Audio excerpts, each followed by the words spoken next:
Welcome to another episode of IFAS podcast. तो आज के इस सेशन में हम बात करने वाले हैं हमारे एक सक्सेसफुल कैंडिडेट से, जिनका नाम है प्रियांक शाह। उन्होंने गेट का एग्ज़ाम सक्सेसफुली क्वालिफाई किया है और वो हमारे साथ यहाँ पे जुड़े हैं। हेलो प्रियांक, हेलो कैसे हो? सर। एकदम बढ़िया सर, थैंक यू। ओके। तो प्रियांक, अपने बारे में थोड़ा सा हमारे दोस्तों को बताइए कि आपका एजुकेशनल बैकग्राउंड कैसा रहा है। हेलो, मेरा नाम प्रियांक शाह है और मैंने एमएससी किया है इनऑर्गेनिक केमिस्ट्री से 2021 में। अब करंटली मैं पीएचडी कर रहा हूँ स्टेट यूनिवर्सिटी गुजरात से। और आपने गेट कब क्वालिफाई किया? गेट ये लास्ट वाला, मतलब फरवरी का जो था ना, 23। एग्जाम है। हाँ हाँ। तो प्रियांक, मैं जानना चाहता हूँ कि आप एज अ स्टूडेंट कैसे रहे हो, कि स्कूल में, कॉलेज में, क्या आपको हमेशा केमिस्ट्री में इंटरेस्ट था? हाँ सर, मतलब मुझे पहले से साइंस और मैथ्स में इंटरेस्ट रहा है और मेरा फैमिली बैकग्राउंड भी पूरा साइंस से है, तो इसलिए हाँ, साइंस से मुझे पहले से इंटरेस्ट रहा है। और 10th में भी ठीक ठाक नंबर आ गए थे। हाँ। और 12th में थोड़ा कम है आईआईटी का कल्चर, इसलिए जेडब्ल्यू दी थी पर इतने ज्यादा मार्क्स नहीं आए थे। तो फिर बीएससी करने का सोचा और बीएससी में फिजिक्स केमिस्ट्री मैथ्स जो मेन सब्जेक्ट है वही रखे थे मैंने। और 1 2 3 4 सेमेस्टर के बाद ऐसा लगा कि केमिस्ट्री में थोड़ी ज्यादा पकड़ है, इसलिए केमिस्ट्री चूज किया। और फिर मास्टर्स में इनऑर्गेनिक मेरा सबसे पसंदीदा इनऑर्गेनिक है, इसलिए इनऑर्गेनिक में मास्टर्स किया। Right right right. तो फिर इस जर्नी में आपने मतलब गेट या CSR नेट जैसे एंट्रेंस एग्जाम देने का कब सोचा? मतलब आपने कहा कि आईआईटी का कल्चर नहीं था, आईआईटी जैम भी दिया था आपने बीएससी? हाँ सर, आईआईटी जाम दिया था, पर हमारे वहाँ बीएससी में प्रोफेसर एक थे जिसने हम किसी को पता नहीं होता थे यहाँ पे हमारे टाइम पे कि आईआईटी जाम जैसा भी कुछ होता है। हाँ। तो हमारे एक प्रोफेसर ने बोला था कि एक मतलब उसके नोटिफिकेशन आए थे आईआईटी जाम के, तो बोला था कि आईआईटी जाम जैसी कुछ एग्जाम होती है। हाँ। जो मास्टर्स आप आईआईटी में कर सकते हैं, तो इसलिए देने का सोचा कि ठीक है, एक बार देखते हैं क्या होता है, क्या सिलेबस है। फिर आगे जाके आगे बहुत सारे एग्जाम आए, CSR नेट गेट है, तो उसके लिए बेनिफिट रहता है ये। फिर इसीलिए आईआईटी जाम दिया था एक बार। फिर मास्टर यही गवर्नमेंट स्टेट यूनिवर्सिटी में ही किया है। ठीक है। और फिर एमएससी करते करते आपको फिर ऐसा लगा कि गेट या CSR, हाँ। तो ये एग्जाम्स देने के लिए आपको किन्हों ने इंस्पायर किया? दोस्तों से पता चला या टीचर से पता चला? बेसिकली मुझे टीचर से ही पता चला था। हमारे वहाँ जो प्रोफेसर है वो CSR नेट गेट या फिर बार्क है, DRDO है, तो ऐसे इंफॉर्मेशन देते थे हमें। तो से पता चला कि नेशनल कोई भी एक नेशनल लेवल की एग्जाम आपको क्लियर करनी चाहिए, बेनिफिट बहुत है उसका। तो ऐसे इंस्पायर हुए हम कि ऐसी एग्जाम देते हैं हम, और इसीलिए एग्जाम देने का सोचा था हम। तो फिर आपने जब एमएससी कर रहे थे तो आपने तैयारी कब स्टार्ट की? फर्स्ट ईयर में की या सेकंड ईयर से, या इवन एमएससी के बाद? मतलब तैयारी शुरू कब किया? मैंने ऑलमोस्ट सेकंड सेमेस्टर खत्म होता है, मतलब फर्स्ट ईयर खत्म हुआ उसके बाद तैयारी शुरू करनी की थी। हाँ। तो वो एक मुझे लगता है सही समय भी है कि फर्स्ट ईयर के बाद स्टार्ट करोगे तो एक सब्सटेंशियल सिलेबस भी हो जाता है CSR नेट गेट जैसे एग्जाम्स के लिए है। और फिर आपको फिर आपने ये जो कॉलेज का पढ़ाई है और इस एग्जाम का तैयारी है, ये थोड़ा बैलेंस कैसे किया फिर आपने? मेरा मतलब कोविड टाइम था। एमएससी में जो था वो तो मतलब 1 2 लेक्चर होते थे ऑनलाइन और बाद में पूरा टाइम फ्री रहता था। तो यूट्यूब से शुरू किया था कि उसका सिलेबस क्या है, यूट्यूब में जो भी आता था तो सिलेबस क्या है, क्या कितने चैप्टर्स है और कितने चैप्टर्स में से कितने करने चाहिए कितने नहीं करने चाहिए, मेजर टॉपिक माइनर टॉपिक वो देखा। और उसके बाद हमारा एमएससी में जो है वो पहले रिवाइज किया मैंने, और उसके बाद नेट की तैयारी शुरू की थी। राइट राइट राइट, ठीक है। तो और आपने जब आई थिंक पहली बार जब एग्जाम दिया था नेट का, तब वहाँ पे नेट में आपको वहाँ पे सक्सेस नहीं मिली? नहीं सर, पहले ऑलमोस्ट 40 मार्क आए थे। एमएससी का साथ में एमएससी भी था, शुरू था मेरा, इसलिए एमएससी था और एग्जाम देते थे 40 मार्क आए थे पहली बार तो ऐसा था। फिर टाइम जितना मिलता गया उतना बढ़ता गया सिलेबस और पढ़ाई बढ़ती गई। तो ये ऑफ कोर्स मतलब एमएससी करते करते किसी भी एंट्रेंस एग्जाम का तैयारी करना ये बहुत चैलेंजिंग होता ही है। हाँ, एमएससी में जो पेपर होते हैं और एंट्रेंस एग्जाम का सिलेबस है ये कम्प्लीटली अलग अलग चीजें हो सकती है। मतलब उस सेमिस्टर में कुछ और ही पेपर चल रहा है और मगर आपको पढ़ना है कुछ और, तो ये थोड़ा सा चैलेंजिंग होता ही है। तो फिर एमएससी के बाद आपको मुझे लगता है और ज्यादा अच्छा समय मिला होगा एंट्रेंस एग्जाम के सिलेबस पे फोकस करने के लिए। तो वहाँ पे फिर आपने क्या किया, एमएससी के बाद क्या क्या किया? बिल्कुल सर, मैंने एमएससी के बाद एमएससी जैसे खत्म हुआ है मेरा, उसके बाद मैंने पहले तो सिलेबस पूरा डाउनलोड किया सीएसआर नेट और गेट का।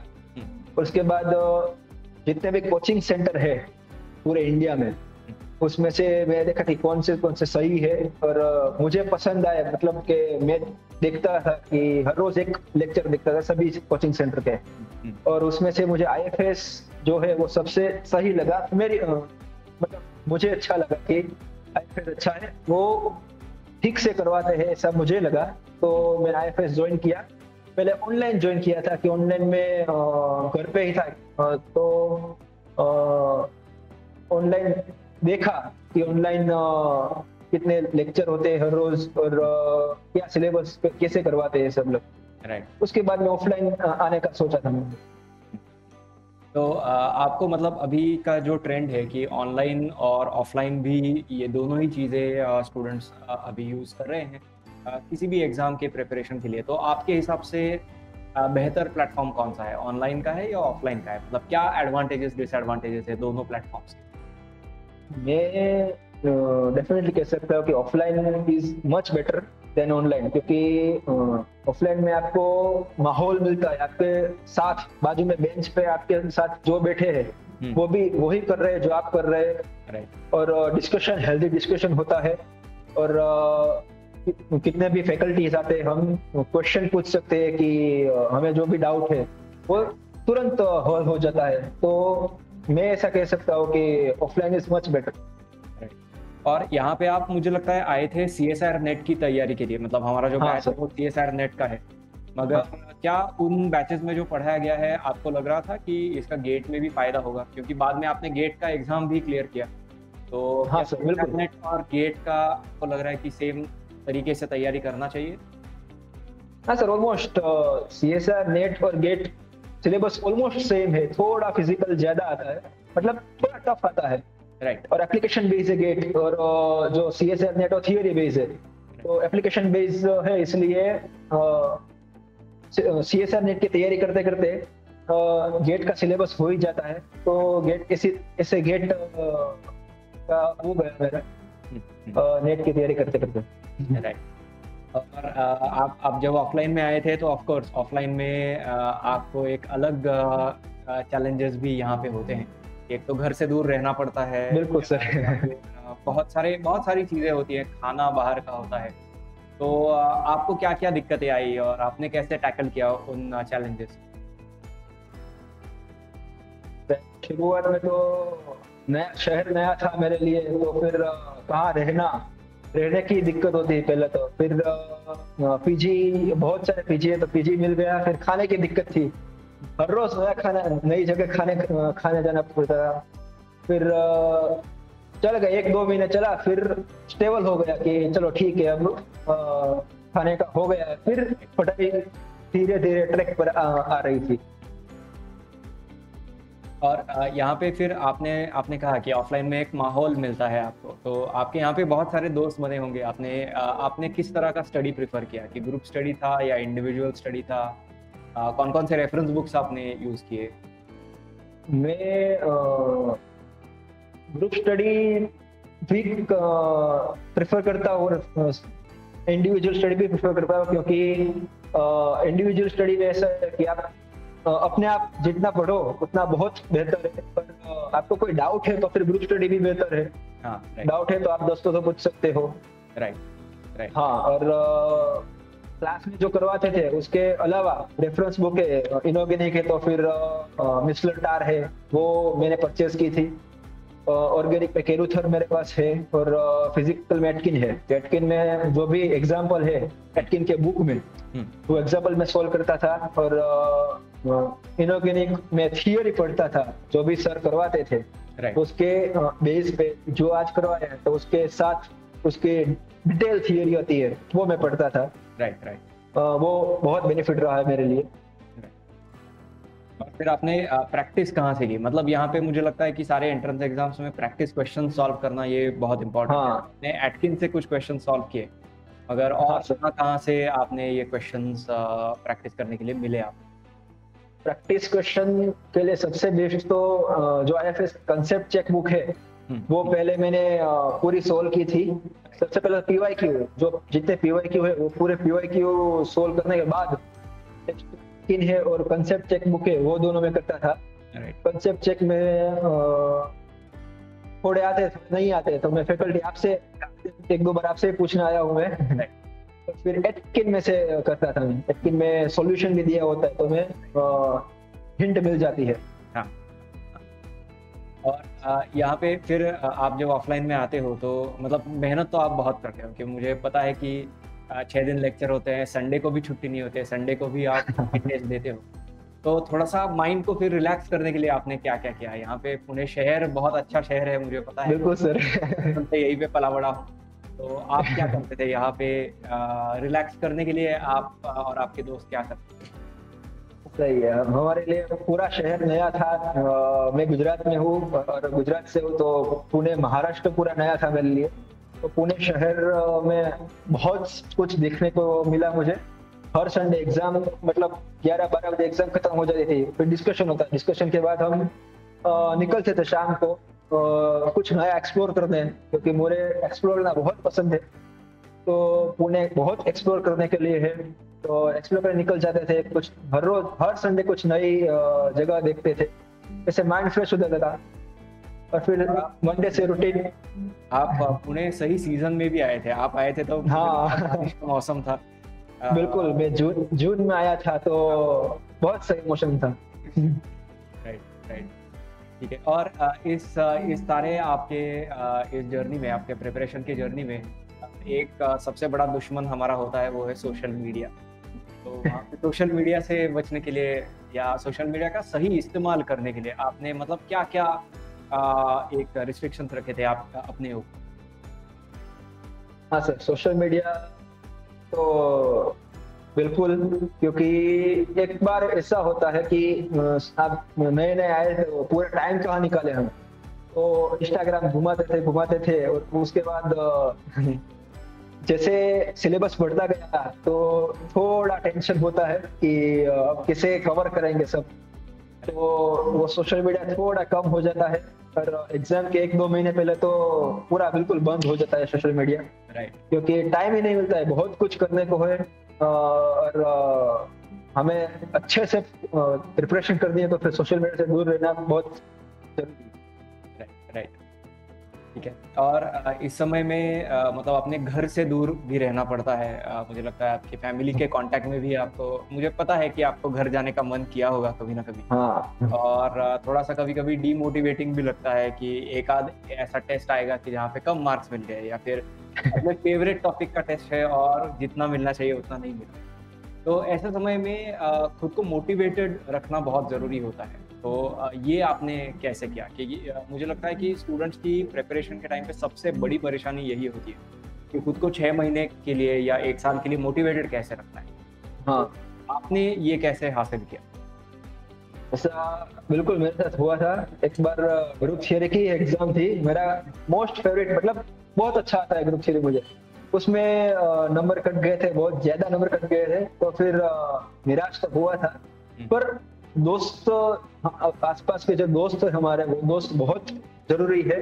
दोस्त के साथ बैठो, घूमो फिरो, तो मोटिवेशन मतलब मन से निकल जाता है कि ठीक है, अगली एग्जाम नेक्स्ट संडे है, कुछ प्रिपरेशन करके जाएंगे, अच्छे नंबर लाएंगे। राइट। हाँ सर। और मतलब मुझे लगता है कि आपने एकदम सही बात की कि एक एग्जाम उसमें कम मार्क्स मिल गए तो सही है आपका कि जो हो गया उसके बारे में सोचने से ज्यादा हाँ इम्पोर्टेंट है कि नेक्स्ट आने वाला है, संडे एक और एग्जाम आने वाला है, उसमें एक और एग्जाम आने वाले। सही है। राइट। तो ये बहुत बहुत जरूरी चीज है कि आगे की हमेशा सोचते रहना चाहिए। तो क्या हमारे जो यहाँ पे स्टूडेंट्स जुड़े हैं, अगर मैं पूछूं कि एक साल पहले आपने जिस तरह से प्रिपेयर किया है, कई बार ऐसा होता है ना कि हमें लगता है कि अरे एक साल पहले ही ये कर देते तो कितना बढ़िया होता। तो ऐसी कोई चीज़ है जो मैं कहूँगा कि आपको अगर टाइम ट्रैवल करने का मौका मिले, एक साल पीछे जाने का मौका मिले, तो आप वो करो, ऐसा आप चाहते हो? एक साल पहले तो मैं ऐसा कहूँगा कि कुछ भी हमारा जो सिलेबस है, एक बार सिलेबस देखे और उसके रिलेटेड कुछ भी पढ़ना शुरू करे। कोई भी आपको नहीं आता है फिर भी पढ़े, रेफरेंस बुक है, पहले तो एमएससी का सिलेबस ऑलमोस्ट सीएसआर नेट के जैसा ही बनाया है, उसमें से कुछ टॉपिक तो सीएसआर नेट में आते ही है, तो पहले वो करें, एमएससी का ठीक से होता है। फिर रेफरेंस बुक, बहुत से रेफरेंस बुक है, रेफरेंस बुक पढ़ने पलटने से भी बहुत कुछ बेनिफिट मिलता है। ये बहुत बहुत इम्पोर्टेंट बात आपने कही है कि रेफरेंस बुक्स पढ़ना ये बहुत ज़रूरी है, मगर आपने समय भी सही बताया कि एमएससी जब कर रहे हो तभी रेफरेंस बुक्स पढ़ो। हाँ ये बहुत इम्पोर्टेंट है क्योंकि वहाँ से आपका कॉन्सेप्चुअल नॉलेज भी बिल्ड होता है। राइट। और मुझे लगता है कि जाने से पहले एक बात मैं पूछना चाहता हूँ आपको कि अगर यहाँ पे हमारे जो CSR नेट गेट सेट के एस्पायरेंट जुड़े हैं, उनको आप अगर कोई एक आपके सक्सेस का मंत्र देना चाहते हो, एक सीक्रेट आप शेयर करना चाहते हो कि उनको सफलता पाने में मदद करेगा, तो वो क्या चीज़ हो? मैं ऐसा कहता हूँ कि आपने 3 इडियट मूवी देखी है, तो 3 इडियट में जो रेंचो बोलता है कि सर कुछ नया मिलेगा, मुझे मजा आता है, बैठा हूँ। हाँ। तो ऐसे ही हर रोज कुछ ऐसा लगे हमें कि कुछ नया पढ़ा हमने और कुछ नया मिला हमें। ये टॉपिक मेरे लिए नया है, ठीक है, एक पेज पढ़े, पर एक पेज हर रोज का एक पेज मिनिमम पढ़े, तो वो बहुत बेनिफिट होता है। एक पेज आज एक पेज पढ़ा तो 30 दिन, एक महीने में 30 पेज हो गए। तो ऐसे एक साल के बाद पूरा सिलेबस एक एक पेज करके हो जाता है। तो मैं वही कहूंगा कि कुछ नहीं तो फिर पढ़े, कुछ भी पढ़े पर पढ़े। ये आपकी बात सुन के मुझे खरगोश और कछुए की कहानी याद आ गई। हाँ। एक दिन में, मतलब एग्जाम से ऐसा होता है ना कि कई सारे स्टूडेंट्स है कि एक दिन पहले बैठकर पूरा टेक्स्ट बुक पढ़ लेंगे। उससे अच्छा है, मुझे लगता है आपने एकदम बहुत अच्छी बात बताई हमें कि रोज एक एक नया पेज पढ़ना, ये आपको एक साल में 60 पेजेस नए आप पढ़ रहे हो, तो आपके नॉलेज में उतना ही इम्प्रूवमेंट, उतना ही इम्प्रूवमेंट आता है। Yes, thank you so much. ये एक बहुत अच्छा, मुझे लगता है कि बहुत अच्छा एक एडवाइस रहा होगा हमारे सारे स्टूडेंट्स के लिए। तो thank you so much for joining us here Priyank. तो मुझे लगता है कि यहाँ पे जो हमारे नए एस्पायरेंट्स हैं, आपके जूनियर्स हैं जो ये एग्ज़ाम देना चाहते हैं, या फिर कई सारे यहाँ पे हमारे साथ जुड़े हुए स्टूडेंट्स हैं जो आपके ही बैच के होंगे या इवन आपसे सीनियर होंगे, जो 2-3 बार एग्जाम्स दे चुके हैं, तो उनके लिए मुझे लगता है कि आपने बहुत अच्छा मैसेज उन सबको दिया है। तो thank you so much for joining with us Priyank. Thank you sir. Right. तो सारे यहाँ पे हमारे साथ जुड़े हुए दर्शकों को मैं कहना चाहूँगा कि ऐसे ही रोज धीरे धीरे की सही, मतलब रोज 4-4 घंटे नहीं होता है, 1-1 घंटा, आधा घंटा प्रिपरेशन करते रहो, इम्प्रूव करते रहो, ठीक है। और पढ़ाई के साथ साथ रिलैक्सेशन भी अच्छे सही तरीके से करो। ये मुझे लगता है ये बहुत इंपॉर्टेंट मैसेज प्रियांक ने हमें दिया है। तो यहीं पे हमारा ये पॉडकास्ट हम खत्म करते हैं। अगली बार एक और पॉडकास्ट लेकर हम जरूर आएंगे। हमारे चैनल को सब्सक्राइब करके जरूर रखिएगा। Thank you for watching and happy learning all of you.